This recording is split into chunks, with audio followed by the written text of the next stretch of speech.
Everybody. Excited to have you in class today. Today's class is a fun one and a fast one. And so we're going to dive into every single one of the amendments that has been added to the Constitution since the 230 plus years the Constitution has been ratified. So as we go through class, as always, we love questions. So pause us, stop us, ask questions, ask for clarification, or do what we all love in the chat and share other ideas and stories with your fellow students.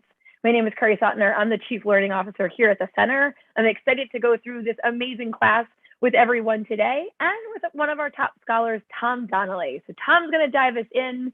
And Tom, as we kick off these 27 amendments, can you share with the students what is your favorite amendment and why? And students, I want you to think about what your favorite amendment is, and you can have any reason why it is your favorite amendment. Absolutely, Curry. Well, hello, everyone. Thanks so much for being here. My favorite amendment is the 14th Amendment. I love it because it's really how we established new constitutional rules after the Civil War for what we wanted America to look like after that. And it focused on citizenship, freedom, and equality. So today's class is a lot, Tom. So hopefully Tom ate his Wheaties, he's ready to go, but we're going to do a lot. First of all, we're going to talk about how the Constitution amendments have transformed the Constitution, how they have affected the structural or the original Constitution with those changes, because some of them have done that. And then finally, what really first is actually how do you change the Constitution in the first place? So we added 27 amendments to the Constitution, or amends to the Constitution. We've amended it 27 times. What is the process for editing, changing, enhancing the Constitution? So Tom, let's start with the process of amending the Constitution, and then we're going to fly through all 27 amendments. And don't worry, students, we have done a great job kind of bucketing these into categories so you can see over time how they came into different groupings and why those groupings make sense to hold on to the memory of all these amazing amendments. So process, Tom, teach us about the process of amending. Absolutely. So the thing, if we're looking at the Constitution, the amendment process is written in Article 5 of the Constitution. And it's such a cool provision because what it tells us is that the founding generation, though brilliant, they wrote this great document. They also didn't believe that they had all the answers. And they had faith in us that we could make the Constitution better over time, that we could learn from our own experience and make the Constitution better. And so the process itself really, I would say there are two steps to this process, Curry. This is a great graphic to give you total beginning to end. But the two big steps written into the Constitution are the proposal phase and the ratification phase. So the first part is the proposal phase. So the proposal phase is you present an idea for a new amendment, and you have to have one of two things happen. One, you have to either secure a 2/3 vote in both houses of Congress. So that's a 2/3 vote in the US House, a 2/3 vote in the US Senate, or you have to get 2/3 of the states to act through their state legislatures and call on Congress to call a new convention for proposing amendments. Now, every amendment, all 27 amendments have gone through that first phase. They've gotten a 2/3 vote in Congress, both houses. But that second part is there to go through the states. It's there for in case Congress refuses to act. It's another mechanism to say, in the end, it could be in the hands of the states and we, the people at the state level. So that's the proposal phase. But at that point, all we've done is proposed it. And we haven't actually written the new amendment into the Constitution. Once it gets through the proposal phase, the proposal then goes to the states for ratification. And there are two ways in which we can ratify a new amendment. It's up to Congress to choose which one. We could either ratify it through state legislatures or through specially elected state ratifying conventions. But the key number is 3/4. 3/4 of the states have to approve of that proposed amendment. So, Curry, you could already see here that the founding generation, it's making it really, really hard to amend the Constitution. They want it to be possible, but they want the process to be hard enough that only really, really, really, really good ideas that can get the support broadly of the American people beyond faction, beyond party, only those sorts of amendments can actually be written into the Constitution. And I love that because you said, they give us a way. They're humble enough to say, we might not have gotten it all right. So I'm going to give you a way to do this. And there's multiple ways within this system to do it, but they don't make it so easy that it can change on a whim or can change without that process of checks and balances, going through the systems, getting lots of different people to agree upon it and have enough energy to move it forward. And there's four big groupings of time periods that big changes have happened to the Constitution. And the first one always kind of blows me away, that the founding period, right after the Constitution was ratified, very quickly they add a whole bunch of amendments, including the entire Bill of Rights. So thinking about this process, and then you get another big boom after the Civil War, another big boom in the the progressive era, and then what we refer to as kind of the modern era. But are there any patterns, Tom, that you can help our students see with these four different buckets? Like, what brought it to this moment that you had a whole bunch of change going on? Is there something that you can say happened at each time? And how do these amendments going into the Constitution reflect not just a big change that we want to have, but a principle we want to add to the Constitution?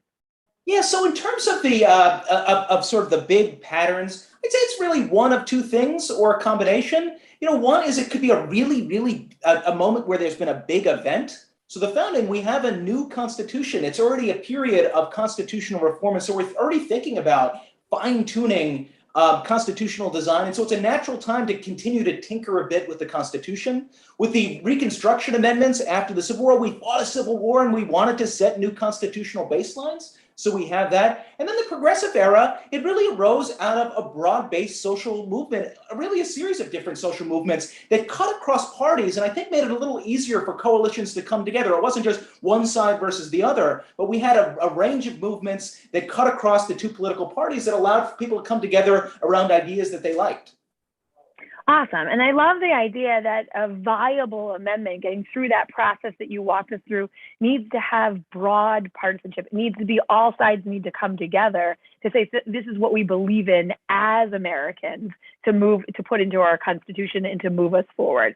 So let's dive into it. Let's get right into the meat, look at that founding period, and look at the first 12 amendments. We'll probably start with the first 10 amendments because they really, they came in all separately. But we, as modern Americans today, see them as a package, as the Bill of Rights, this listing of 10 rights that we believe is essential to who we are.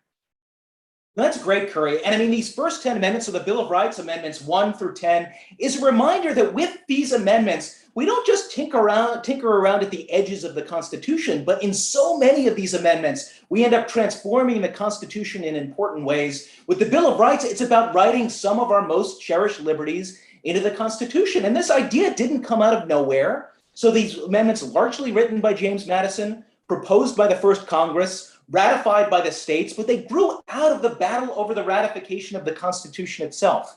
The anti-federalists, those who opposed the Constitution, were concerned about, one, the national government having too much power, and two, the Constitution not including a Bill of Rights, a statement of liberties. And so James Madison really took the lead in the first Congress to make sure that the new government was hearing the concerns of the opposition such that they can bring the anti-federalists into the government and really build one unified country that can disagree within the context of this new Constitution. So that's a big vision of the Bill of Rights, Curry.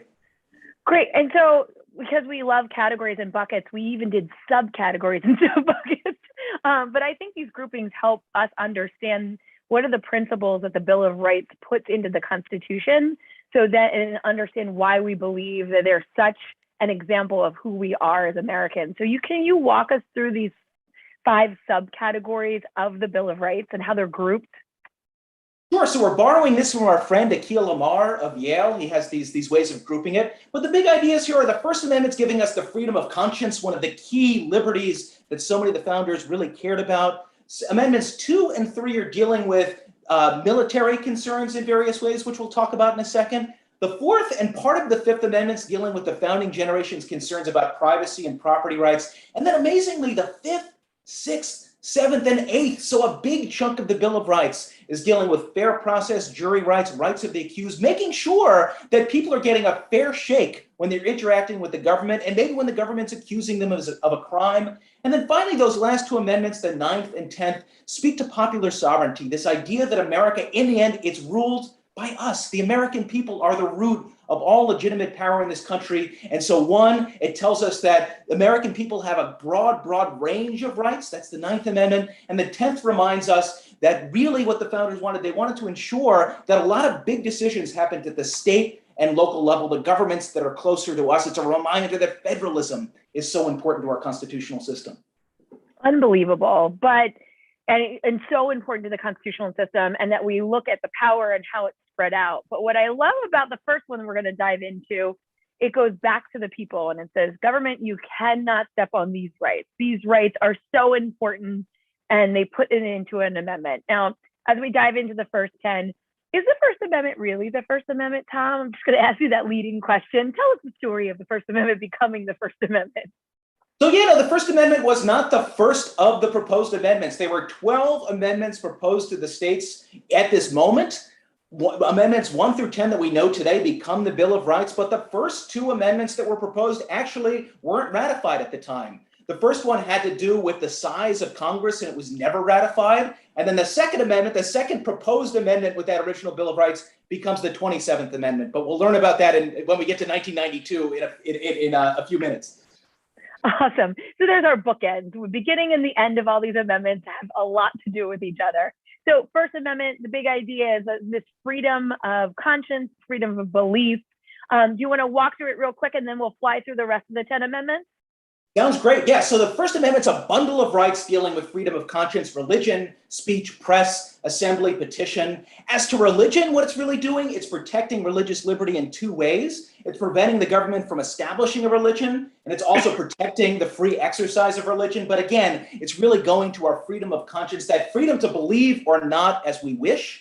Freedom of speech and the press really speaks to the deep American commitment to free speech rights and press rights, that the government can't choose truth and falsity, that we want a robust and open exchange of ideas. And that the one thing to note today is that the Supreme Court protects free speech more broadly than at any point in our nation's history. And America is committed in many ways more to free speech and a free press than any nation in the world.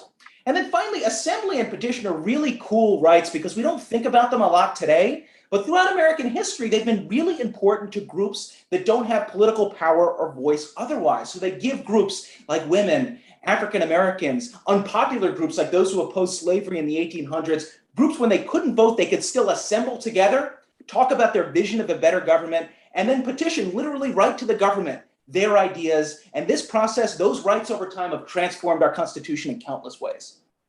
Awesome. And such an amazing, important amendment. So our next two amendments we've grouped as military amendments. So can you walk us through the second and the third and why we think of them as military amendments?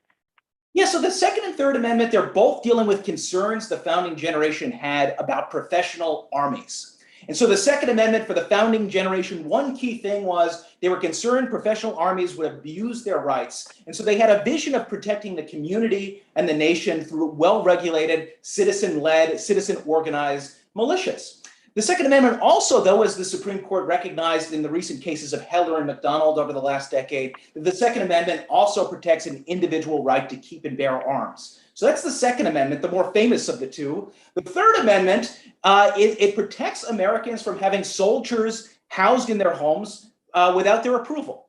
And so this may seem like a weird thing to have in the Constitution, but it spoke to the American colonists' own lived experience. The British Empire, through the Quartering Act of 1774, forced Americans to do this. They thought, no, not in America. What is more violative of our rights than having the government tell us that soldiers have to be allowed in our homes?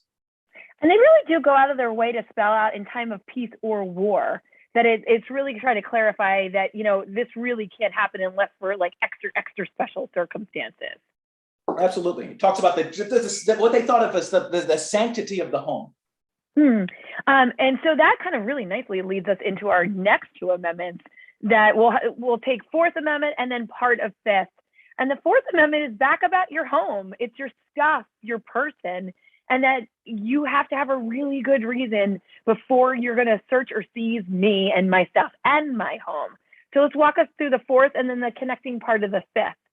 Yeah, so the Fourth Amendment, it prevents the government from conducting unreasonable searches or seizures of us. This is the amendment that's regulating a lot of our interactions today with police officers. And that's where a lot of those cases arise from. So you're right, Curry. It tells us what's protected: persons, houses, papers, and effects. That's our stuff. And then finally, what's it protected against? Unreasonable searches or seizures. The big idea being that if the government's gonna, seize our stuff, search our stuff, in the end, it needs a good reason before it does it. That's where the idea of the police officers generally getting a warrant before being able to do those things comes from. Awesome. And then the Fifth Amendment, for the connections of privacy and property, what part of the Fifth Amendment, because it's a big one, and there's a lot in the Fifth Amendment, so kind of parse that out. Yeah, so what we're talking about here is that the last line and a half of the Fifth Amendment here, nor shall private property be taken for public use without just compensation. This is known as the Takings Clause. It speaks to the founding generation's commitment to property rights, and it says, if the government's going to take our property, so take our home, the government can do that, but it has to be doing it for a public use, so for something that's serving everyone, and also they have to pay you a fair price for it. So it's about general fairness and respect for property rights. And that's when people talk about like eminent domain and the conversations around that, and the case on Little Pink Houses. Why am I blanking on the name of the case? Kelo, thank you. Kelo case. So if you want to dive a little bit more into that area, that Kelo case is a good one to look at. Now there's another, the upper section of everything before the Takings Clause in the Fifth Amendment. Really, we've grouped with the amendments around fair process, jury rights, rights of the accused. So again, they kind of lead into each other, these amendments. So fourth is about policing, fifth is about being taken property or and fairness of taking property. And then it goes into the process and connecting those amendments with the next few. So we'll start with the fifth and then dive into sixth and seventh and eighth. Yeah, so these amendments tell us the founding generation really cared about process and making sure people were treated fairly by the government. The Fifth Amendment gives us certain rights guarantees for criminal defendants, like the right against self-incrimination. This is when you hear you have the right to remain silent or I plead the Fifth. People are talking about the Fifth Amendment. There's that key right for criminal defendants. It also establishes a right to due process of law, which means really ensuring a fair process before the government can take your life, your liberty, or your property. So a really important protection of fairness. As we move from the fifth to the sixth, Curry, the sixth grants even more rights to criminal defendants. A right to a jury trial, a right to a lawyer, a right to be informed of what crime the government's accusing you of, a right to cross-examine your witnesses. Again, it's a reminder that a lot of these amendments are about making sure that if someone is accused of a crime, they have a chance, a fair process to state their case. So that's the sixth. The seventh then extends the right of a jury trial to civil cases. So these are non-criminal cases not involving a crime. This is animated. It was an important issue for the anti-federalists. So Madison and the first Congress wanted to make sure it wound up in the Bill of Rights. And then the Eighth Amendment, in many ways, it's one of the more famous amendments. It's often involved in death penalty cases, but it protects against cruel or unusual punishment, excessive bail, excessive fines. And here it's responding to concerns of anti-federalists like Patrick Henry, who were afraid this new and distant national government was simply going to invent new crimes we had never seen before, have terrible, harsh punishments, and wanted to make sure the Eighth Amendment protected against those possible abuses. Awesome. And I never really thought about it that way, that the government could increase crimes by creating crimes within itself, but really important when you're looking over time and the actions of the government around criminal justice as well. So really fascinating. Then the next two amendments to the Bill of Rights are the 9th and 10th, and they really wrap around this idea of popular sovereignty. So can you walk us through these two and then connect the dots between what you see in these two amendments? It's about the people. It's about the people over and over again. You see that really strongly in these amendments. Yeah, so the 9th Amendment, it's all about the people's rights. And so it responds to the concern that if we write a bunch of rights out in the Bill of Rights, maybe we'll forget some rights. And maybe if we get it wrong, people will think that the American people have fewer rights than they have. The 9th Amendment was affirming that even if a right is not written in the Constitution, it doesn't mean that it doesn't exist, that the people don't have it.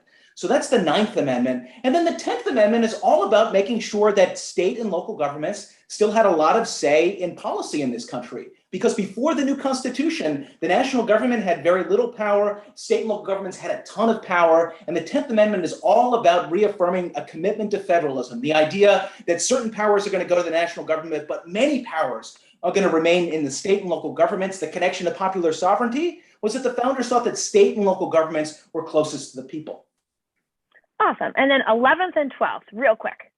Yeah, so the 11th Amendment, it's a cool amendment because it is an example of an amendment telling the Supreme Court they got something wrong. So there's a case, Chisholm versus Georgia, which said that the resident of a different state can call a state into court. And in the end, the Supreme Court said, yeah, it's okay. If you're a citizen, if you're a resident in South Carolina, you can tell Georgia it has to come to court. The 11th Amendment, people were outraged. It's a controversial decision. The 11th Amendment said, no, the Supreme Court got it wrong. And it protects sort of the power and independence of the states. The 12th Amendment is my favorite. It sounds like the story, and we'll dive into it later in other classes, but the story of the 12th Amendment is like a soap opera. There's all this moving pieces and frenemies and everything going on. So real quick, tell us the story of the elections of 1796 and 1800 that led to the 12th Amendment. Sure. So the 12th Amendment is about changing the Electoral College. And so initially under the Electoral College, the electors in the Electoral College, when selecting a president, had 2 votes for president.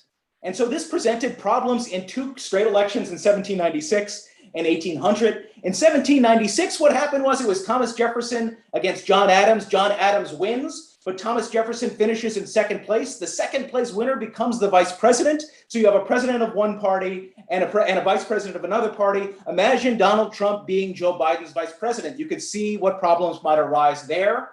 But then we had another problem in the election of 1800. It's a rematch between John Adams and Thomas Jefferson. This time Thomas Jefferson wins, but because the electors get 2 votes, both Thomas Jefferson and his running mate Aaron Burr got the same number of electoral votes, 73-73. Aaron Burr then, although everyone knew he was really running for vice president, said, no, I'm going to take advantage of the system the way it is. So with a tie vote, it goes to the House of Representatives. Aaron Burr, though he's supposed to be vice president, says, no. Congress, vote for me. House of Representatives, vote for me. In the end, it gets drawn out over several days. Thomas Jefferson ultimately wins, but we decide this process doesn't work very well. The founders didn't foresee political parties. So with the 12th Amendment, what we did is the electors still have 2 votes, but 1 vote is specifically for president and 1 vote is specifically for vice president. And so it recognizes that political parties are often going to have tickets of a president and a vice president. Awesome. Burr, always Burr. So before we get into Reconstruction, the Macmillan's American History class just asked an awesome question. They've been working through Douglas's What to the 4th of July, What to the Slave is the 4th of July, and Lincoln's speech in 1854, and Lincoln's second inaugural address. So the question is, how do the Reconstruction Amendments prove that slavery was the cause of the American Civil War? That is a great question. I wish I had 45 minutes or longer to talk about it. But no, we do have a class. We do have a class coming up soon on the 14th Amendment in slavery and the Civil War.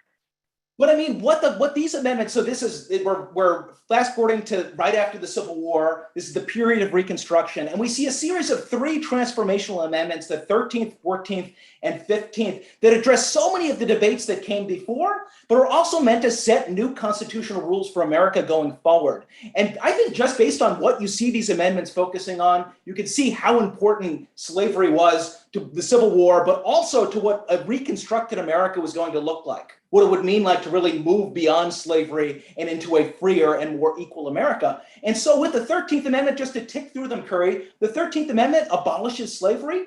The 14th Amendment does a few different things. It guarantees that people born on American soil are U.S. citizens, so it sets a national citizenship rule. It promises equality to everyone, and it extends the protections of the Bill of Rights, like free speech and religious liberty, to abuses by the states. The original Bill of Rights only applied to the national government. It's with the 14th Amendment, the Bill of Rights becomes a charter of national freedom that applies to national, state, and local governments. And then the 15th Amendment promises to end racial discrimination in voting. So together, again, it's a reminder, like the Bill of Rights, that sometimes these amendments are doing really, really, really big things to transform the Constitution. Unbelievable. Okay, so we've got like 7 minutes left. We can do this, Tom. To progressive era. So we've got a lot of amendments that come through the progressive era.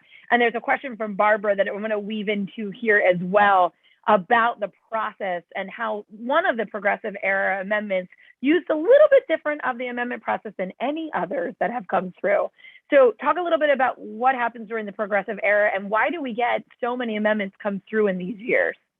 Yeah, so it's just a period of real dynamism, and the progressive movement has 2 real key big ideas that animate it. You know, one is that the governments at all levels should do more. The other, there was a commitment to constitutional institutional change. So to try to root out corruption and in many cases bring in more voices. And so we see this animating multiple of these amendments. So it's a 7-year period with 4 new constitutional amendments. The 16th is another example, like the 11th Amendment, of the American people saying, no, Supreme Court, you got something wrong.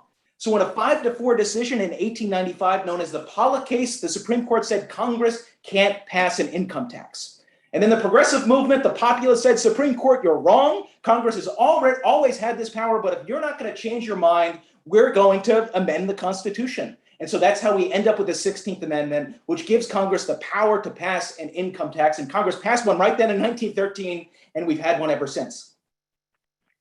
2 years, 1 year, 2 amendments. So the 17th Amendment.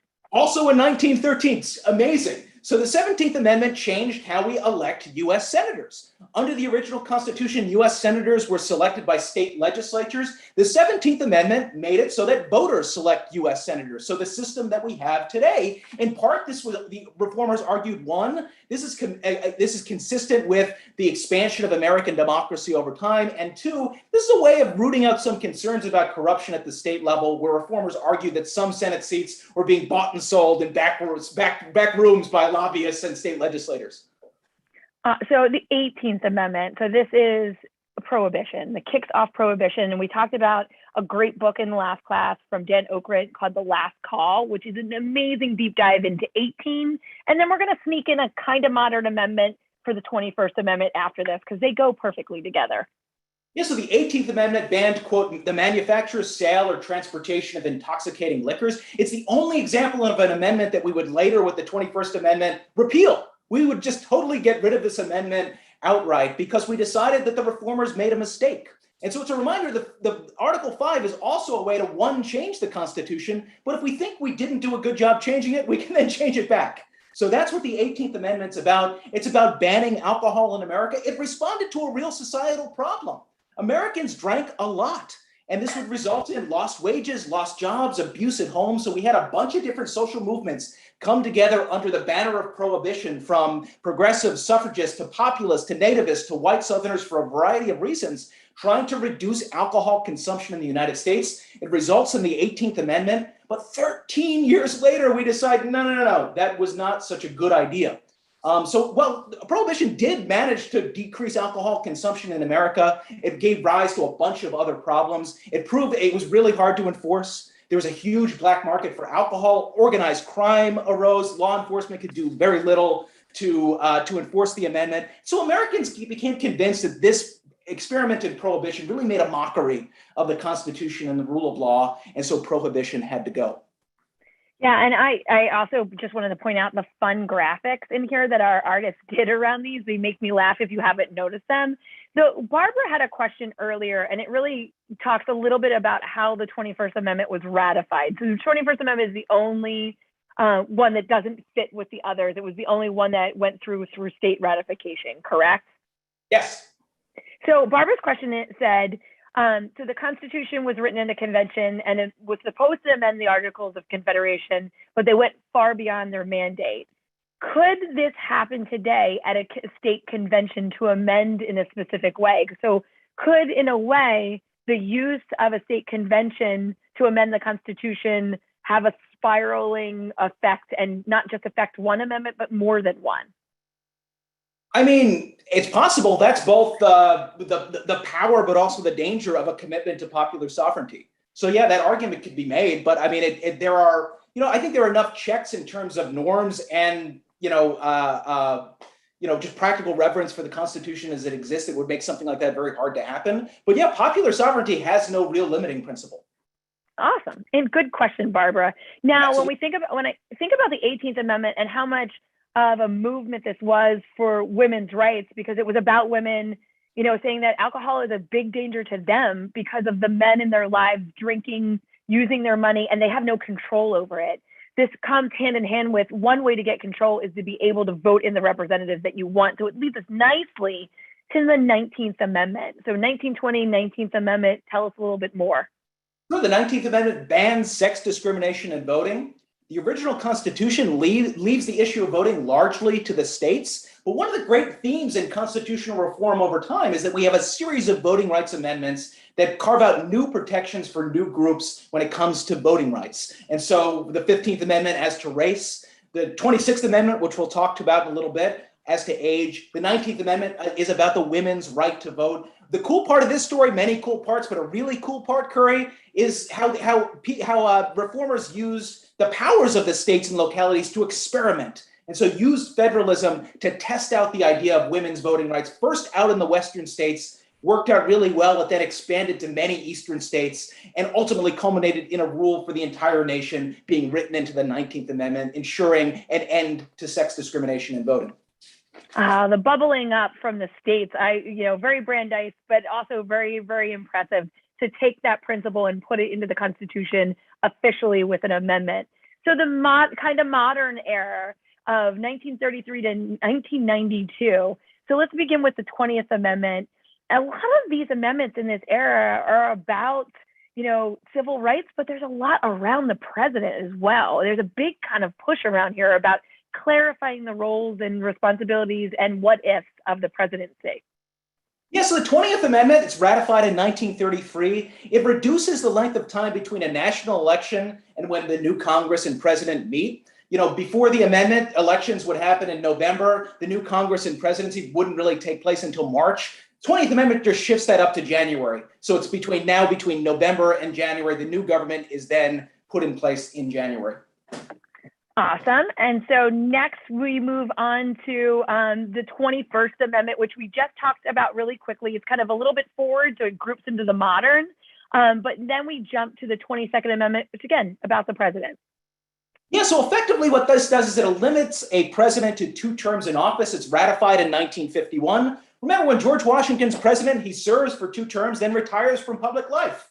And then other presidents would say, well, if it was good enough for Washington, it was good enough for us, until FDR comes along and is elected 4 separate times. That happened, and then the American people said, no, we liked it better the way Washington did it. So we wrote that rule into the Constitution. 23rd Amendment, and we have a representative in our student group today in the chat that is very excited about the 23rd Amendment. What does the 23rd Amendment do for people in DC? So it's ratified in 1961. It granted District of Columbia 3 electoral votes in presidential elections. So it gave Washington, D.C. a voice in the presidential election process. In part, this grows out of the civil rights movement. So notice 1961. And what it does is it empowers, empowers a large group of African Americans who live in Washington, D.C. and give them voice in presidential elections. And then the 24th Amendment is going back to that civil rights movement and looking at poll taxes. So again, this one blows my mind because it's 1964, and the thought that when people were going to vote, they had to pay to vote is like mind blowing. So can you talk a little bit about the poll tax and how finally in 1964 it's ended? Yeah, so this amendment bans poll taxes in national elections. Poll taxes had long been a tactic and law used in the Jim Crow South to limit voting rights for African Americans, to keep them from exercising their rights at the ballot box. When this amendment's ratified, 5 states still have poll taxes. So that's Mississippi, Texas, Virginia, Arkansas, and Alabama. And the 24th Amendment says, no, you can't have poll taxes in national elections. And then 2 years later, the Supreme Court would say, oh yeah, you also can't have poll taxes in state and local elections either. Awesome. So 25th Amendment goes back to the presidency. So there's, the next 2 have so much to do with what is going on in society at that moment. So that's in my brain how I group these next 2. So it starts to change and amend the Constitution around the president and the vice president and succession. So could you talk a little bit about this and what was happening and why this was such an urgent push? Yeah, so the 25th Amendment is dealing with issues of presidential succession and presidential disability. The reason people are thinking about this, it's really JFK's assassination in November 1963. And so this amendment deals with a series of different things. One, it answers the question, if a president dies or resigns, the vice president becomes the president.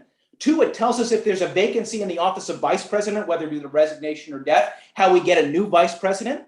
It also permits the president to temporarily transfer power. So if the president has to go into surgery, the president can sign a piece of paper, hand it over to the vice president, and then when he gets out of surgery, gets the power back. And then it also addresses a situation where the president refuses to transfer his duties, but others conclude that the president is not able to fulfill their duties. So it's all of these different issues of succession and presidential disability.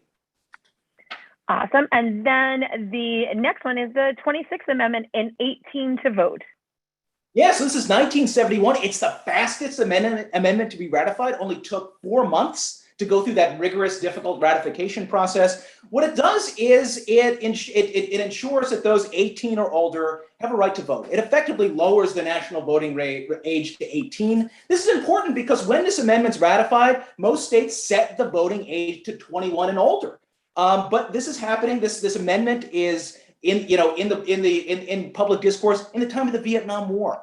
And so people are concerned with but many young soldiers going off to fight and die for their country, but then coming home and they're too young to vote. And so we lowered the voting age, effectively saying, if you're old enough to fight and die for your country, you're old enough to vote in the United States. Awesome. Now, one of the things, and we'll add this to the 28th Amendment conversation at the end, is that the former chief of staff for Senator Birch Bayh is in one of our students today, and he wanted to point out that Senator Bayh authored the 25th and the 26th Amendment and a possible 28th Amendment with the Equal Rights Amendment, and they're both connected to the 19th Amendment. So it's really fun who comes to our classes, everyone, but feel free to ask each other questions around this. And Emily, we're also going to get to your point in amendment. What could be that 28th Amendment? So really quickly, let's talk about how sometimes it just takes one person to shepherd and get energy around an amendment to move it forward. So back to the people and we the people. And I love this story around the 27th Amendment and the energy you have when you're mad that you got a C on a really good paper. So tell us about the 27th Amendment. Yeah, this is such an interesting story. So the amendment itself, it limits Congress's power to give itself a pay raise. But it's so interesting because this amendment, the text you see here, was written by James Madison, proposed by the first Congress, and rejected at the founding. But then it remained out there in the ether until it was picked up again in the 1980s by a student who was angry about their homework assignment. So the 27th Amendment, it's initially proposed with the rest of the Bill of Rights, but it's only 6 states vote to ratify it. So it ends up out there. Over time, some states vote to ratify it, but no one really expects it to be ratified at any point in time or really thinks about it at all. Gregory Watson then is a sophomore at the University of Texas. He has to write a paper about some sort of governmental process. He gets a book about different failed amendments over time, and he sees this language from James Madison that had been proposed at the founding, but that still had not been ratified. And so he argues in his paper, there's no time limit on this amendment, on this language, so we can still ratify it today. His teacher responds by giving him a C. He appeals to the teacher. The teacher said, no, it's a C paper. But Gregory Watson is so angry about that he decides, okay, forget about my paper. This is actually a good idea, and I'm going to try to convince the American people to come along with me. He writes to lawmakers throughout the nation until a powerful senator, Senator William Cohen of Maine, says, this is a great idea. He gets Maine to ratify. The push continues until finally in 1992, over 2 centuries after the first Congress proposed this amendment, it became the 27th Amendment to the Constitution, again in 1992. And my other favorite part of this story is he goes back to it. So he had gotten a C from his TA and went to his professor and objected to C. The professor said, no, it's still a C paper. And then after he gets the amendment ratified, he goes back to the professor again and says, will you adjust my grade? And they're like, absolutely. And they give him an A. So determination is a part of that Article 5, that you have to have determination, a good idea, and lots of people backing you around. So when you're thinking about what will be the 28th Amendment, all those things come into play. And conversations like this are coming up around the expiration date of the ERA Amendment, Equal Rights Amendment, but also, what would be the next amendment? So thank you, students, so much. We're going to stay for a little bit of a chat around this, and we have some questions to follow up with. But Tom, thank you so much for running us through the amendment process and every single amendment in kind of 27 minutes. I appreciate it. All right. Thanks, Gary. Thanks, everyone.